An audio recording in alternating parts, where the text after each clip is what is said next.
Israel, America, Iran మధ్య జరుగుతున్న యుద్ధం మరికొంత ఉద్రిక్తతగా మారే అవకాశం కనిపిస్తుంది. హర్మోజ్ జలసంధి విషయంలో ఇరు దేశాలు పంతాన్ని విడట్లేదు. ఈ జలసంధిని తెరవడానికి గడువు దగ్గర పడుతుందని, ఆ టైంలోగా తెరవకపోతే మీ అంతు చూస్తామని ఓవైపు ట్రంప్ హెచ్చరిస్తుంటే, మరోవైపు ఇరాన్ సైతం తగ్గట్లేదు. అమెరికా బెదిరింపులను ఇరాన్ ఏమాత్రం పట్టించుకోవడం లేదు.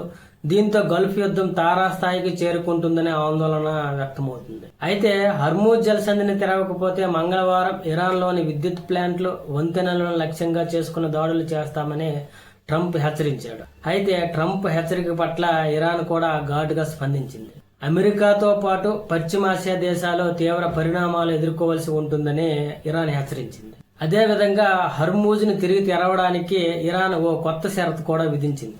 యుద్ధం వల్ల జరిగిన నష్టానికి పరిహారంగా హర్మూజ్ మార్గం ద్వారా వచ్చే ఆదాయం కొంత భాగాన్ని ఇరాన్కు కేటాయిస్తేనే ఈ జలసంధి గుండా రవాణాకు అనుమతిస్తామంటూ ఇరాన్ అధ్యక్షుడి అధికార ప్రతినిధి సయ్యద్ మహమ్మద్ మొహదీ స్పష్టం చేశాడు. అదేవిధంగా అమెరికా మూర్ఖంగా మళ్లీ అవే తప్పులు చేసే ఆలోచనలో ఉన్నట్లయితే ప్రపంచ దేశాలకు వెళ్లే చమురు, గ్యాస్ సరఫరాను, వాణిజ్యాన్ని ఒకే ఒక సిగ్నల్ ద్వారా స్తంభిస్తామని ఇరాన్ హెచ్చరించింది. ఏదైతే ప్రపంచ వాణిజ్యంలో 12% బాబ్ ఎల్ మాండేబ్ జలసంధి ద్వారా జరుగుతుంది. గతంలో ఈ జలసంధిని యెమెన్ లో ఇరాన్ అనుకూల హౌతీ బలగాలు టార్గెట్ చేశాయి.